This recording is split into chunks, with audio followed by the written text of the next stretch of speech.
Oi. Então, como eu já disse antes, Planck é o presente do universo. Não tem como a gente ficar contando um presente universal com base em segundos, porque nosso sistema solar ele é insignificante para o universo, a nossa estrela é insignificante para o universo, principalmente um planeta tão pequeno quanto o nosso.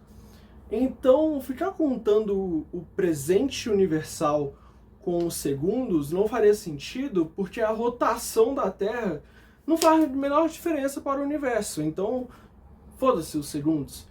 A, melhor maneira de dizer o que seria o presente universal realmente seriam os Plancks, como eu sempre disse.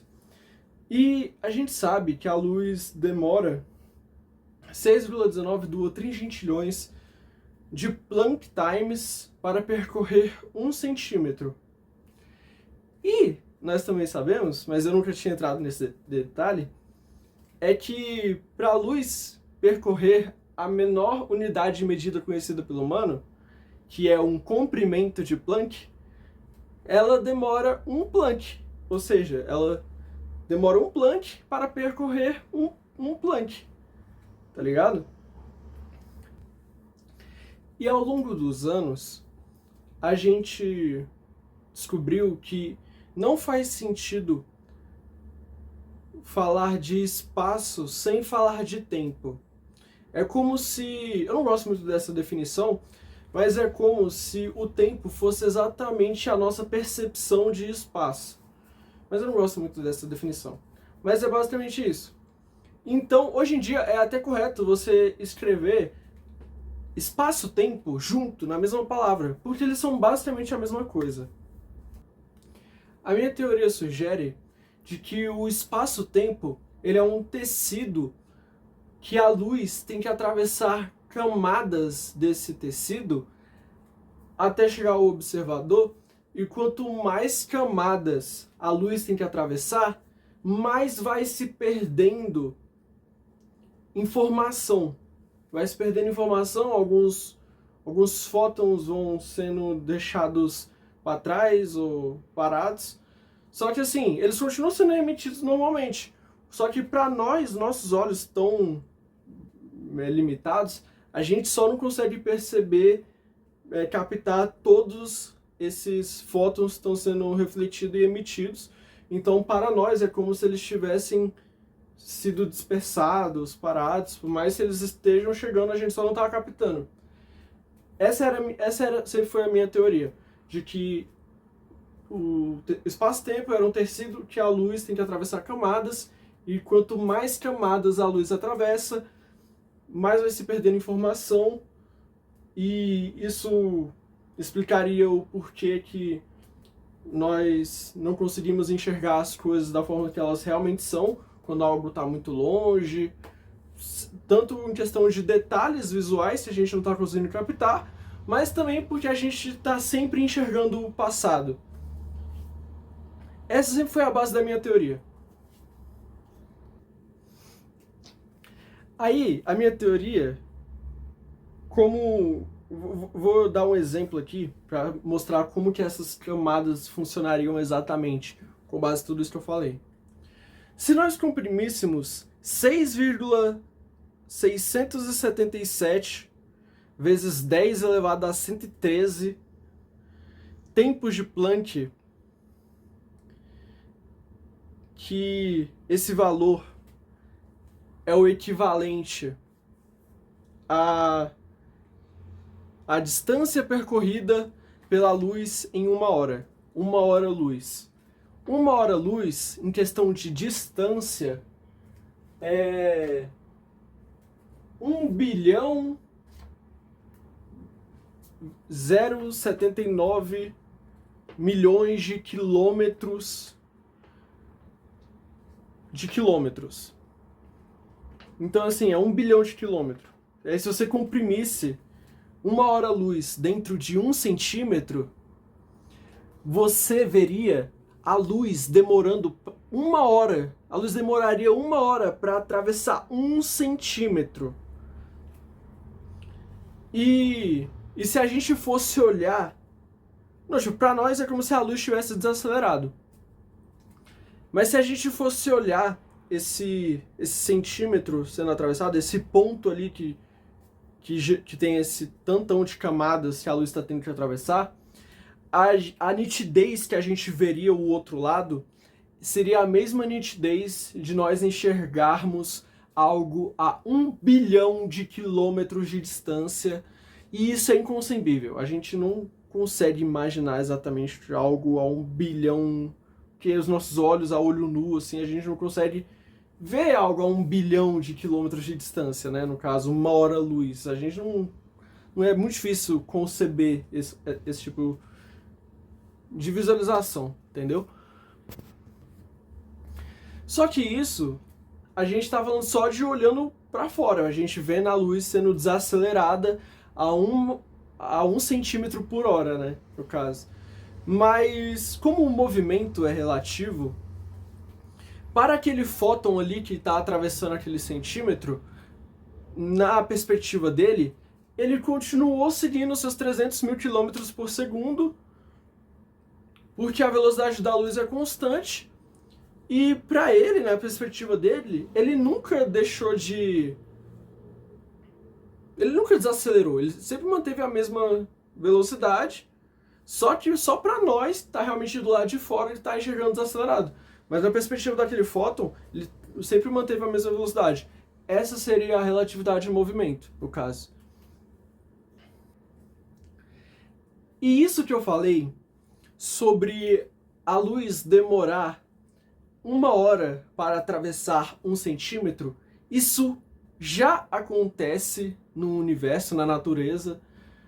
Sempre aconteceu dentro dos buracos negros.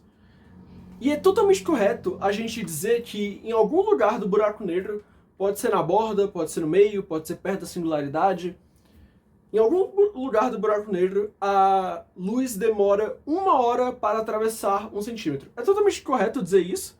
O que não seria exatamente correto dizer é o que seria 1 centímetro dentro de um buraco negro. Porque,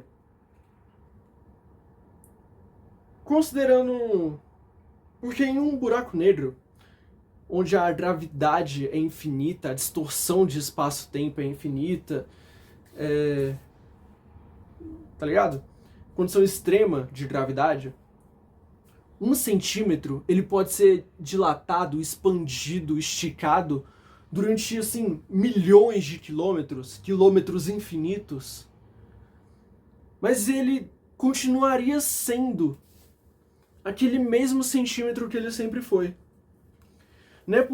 Tipo assim, se o buraco negro não for de fato infinito, realmente existir um outro lado, que a gente não sabe aonde seria exatamente esse outro lado, e saísse dele, quando esse centímetro que foi esticado por quilômetros infinitos saísse de lá, ele voltaria a ser aquele mesmo centímetro que ele sempre foi. Ele não seria fragmentado em centímetros, metros, quilômetros, só porque ele foi esticado. Ele voltaria a ser aquele mesmo centímetro que ele sempre foi. E isso com metros, com quilômetros, com Plancks. Aquele Planckzinho que a gente não consegue conceber a miniatura de um Planck, ele poderia ser esticado por bilhões de quilômetros, quilômetros infinitos, mas ele não deixaria de ser aquele mesmo Planck que ele sempre foi, entendeu? E a minha teoria explica muito melhor isso aqui.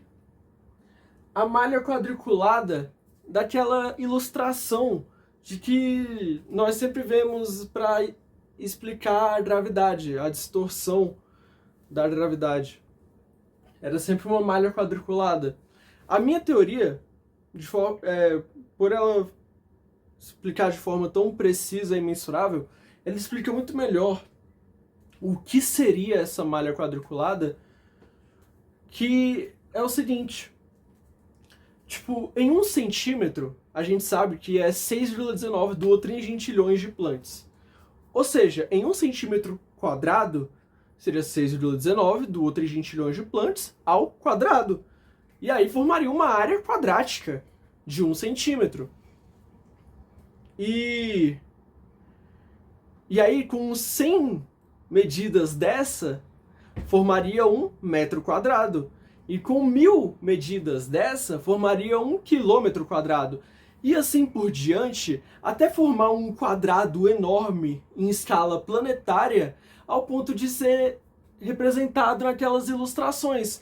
Tipo, aqueles quadrados das ilustrações que a gente via, eles eram formados por vários quadrados de quilômetros quadrados, que seriam formados por vários quadrados de metros quadrados, que seriam formados por vários quadrados de centímetros quadrados, e esses centímetros quadrados seriam formados por vários quadradinhos de Plancks quadrados. E aí, exato, aí o menor quadrado de todos, que não seria formado por nada, basicamente, seria um Planck quadrado, né? Que é um Planck assim e um Planck quadrado.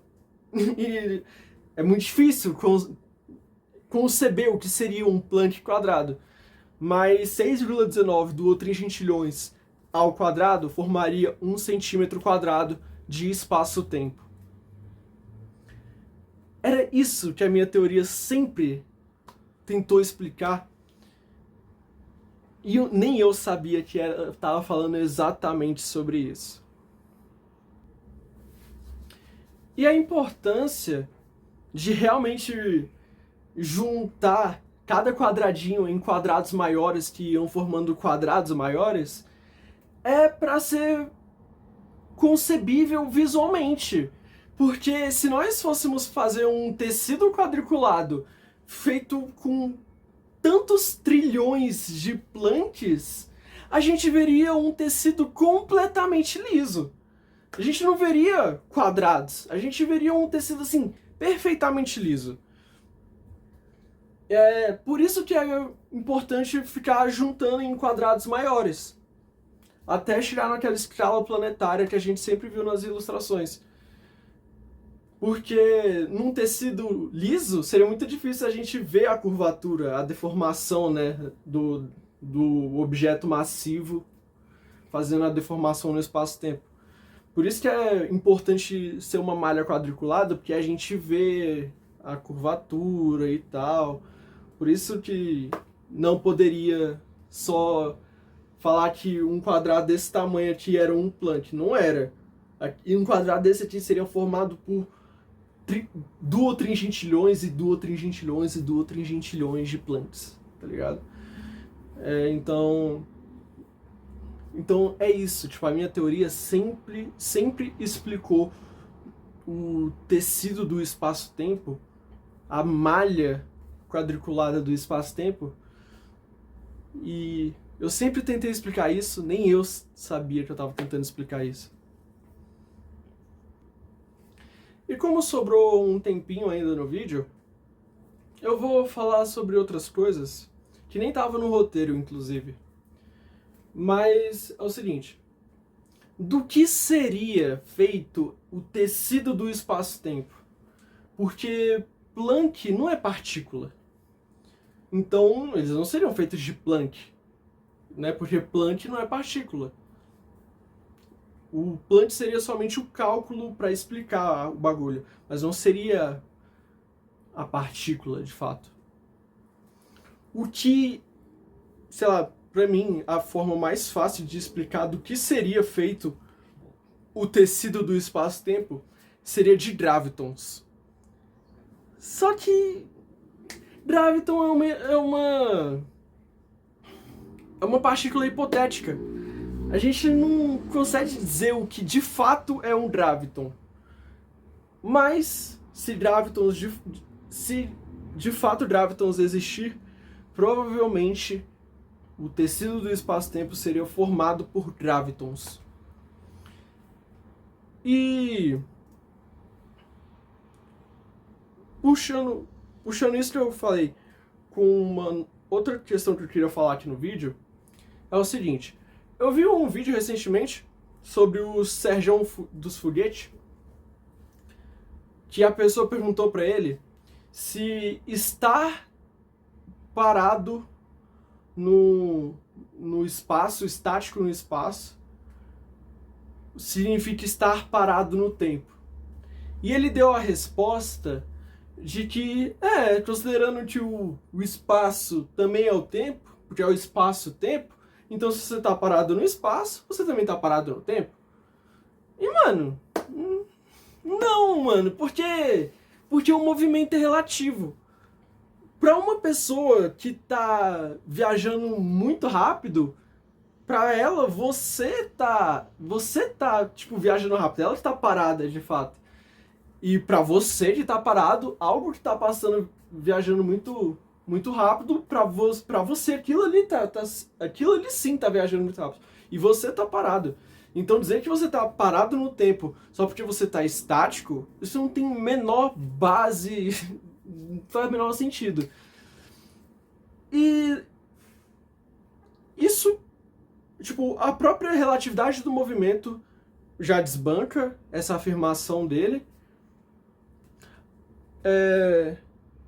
E outra coisa que também desbancaria a afirmação dele é o seguinte. Eu não sei onde foi parar meu apagador. Seria o seguinte. Eu vou fazer uma reta aqui que representa o eixo X.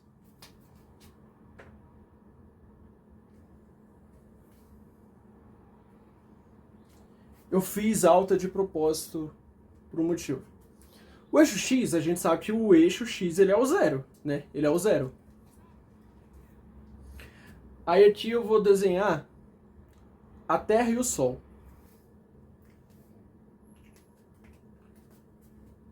Dá pra ver. E aí agora eu vou desenhar aqui como seria feita a gravidade. Considerando aquele tecido mesmo.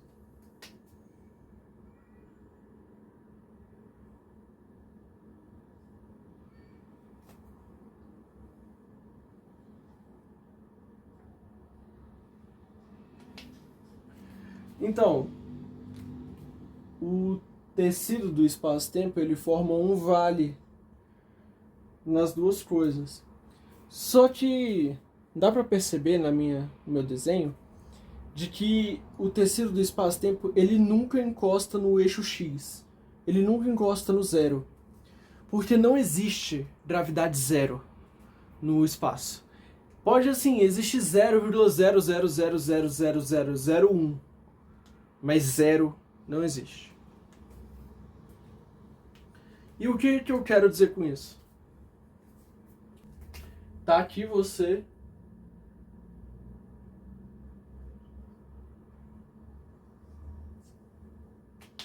estático no espaço. E aí aqui tá o Sol, sei lá. Vou até fazer menor. Pra mostrar que tá mais distante mesmo.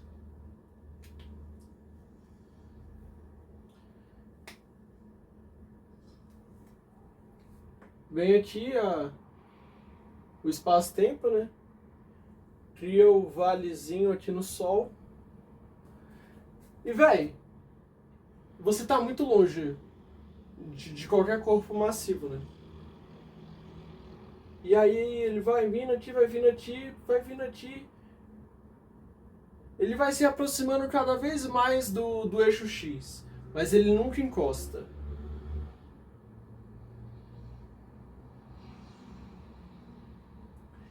E aí quando chega em você, cria um valezinho em você de novo. Porque o nosso corpo ele é feito de massa.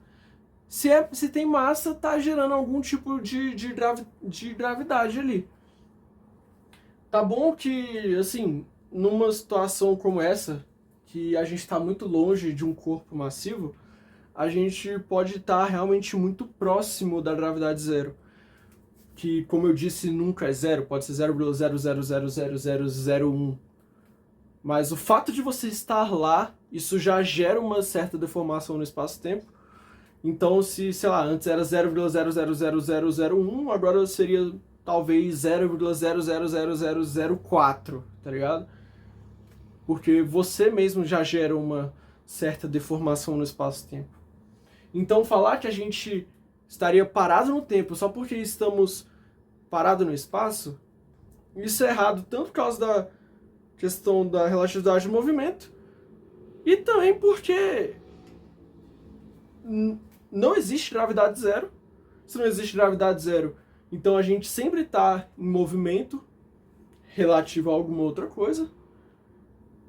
E também que nós mesmos geramos uma certa deformação. Então, né?